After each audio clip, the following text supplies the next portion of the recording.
Dharamjot Kaur, you did say that you are close to the area or the spot where this incident happened, and from the images that we are receiving in our newsroom, they're very harrowing indeed, because you can see some of the vehicles have been mangled, and we are reporting that some victims have been taken to hospital, and the number is at 15 at this hour, and we are also reporting that 8 people have been killed in this blast. What's the situation like where you are right now? And before you answer that, we are being informed that the areas or the states of Maharashtra, that includes Mumbai, Uttar Pradesh and Delhi, are on high alert as we speak, and also several police teams have been formed to probe this incident.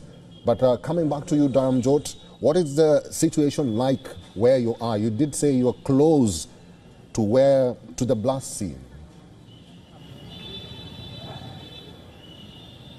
Well, Eric, as I mentioned to you, there are no vehicles being allowed beyond this point. In fact, if you would just see behind me, multiple police vehicles of official staff from the Government of India, ambulances are passing through this route as more and more resources are reaching the site of the explosion. When the first responders team reached over there from the nearby areas, we earlier heard that it was only one person who was feared dead. A few injured had been brought to the LNJP hospital. But the count is increasing. It is now 8 people who have died. The medical officials at the hospital have said that the casualties that were brought, 8 of them were already dead, 7 of them are injured. The scale of their injuries is yet to be ascertained. More casualties are feared. A lot of people from the area behind me, so the direction I'm standing at behind me is the road that leads to the Red Fort metro station. All 4 gates of it have access from this particular road, and I'm about less than 1 kilometer away from it. But the entire area is being cordoned off. On the opposite side of the road, there are vehicles leaving. There's a beeline of vehicles who are leaving to go away from the explosion site. As I mentioned, police officials are making sure that the entire area is cordoned off. Local residents are being allowed to go on foot. Vehicles of only administration staff, investigating agencies, police officials, medical teams and journalists, media personnel, these are the only ones who are being allowed beyond this particular barricade. So the situation is sensitive.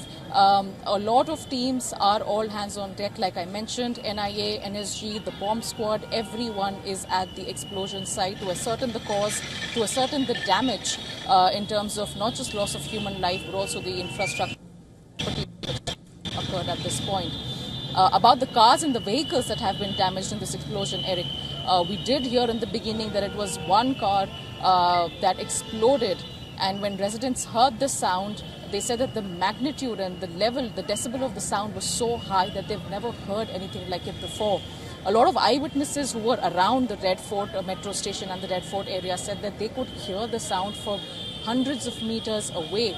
And few near to the area also felt like, there were tremors. So that's how high and that's how intense the magnitude of this explosion was.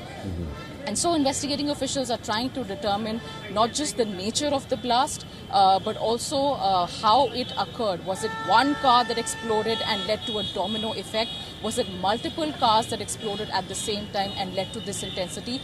Those details we do not have at the moment.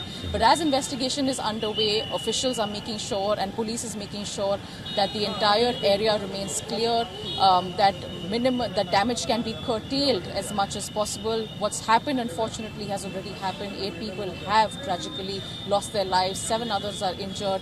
There is fear that the casualty count may increase beyond this, but as of now, these are the numbers that we have, Eric.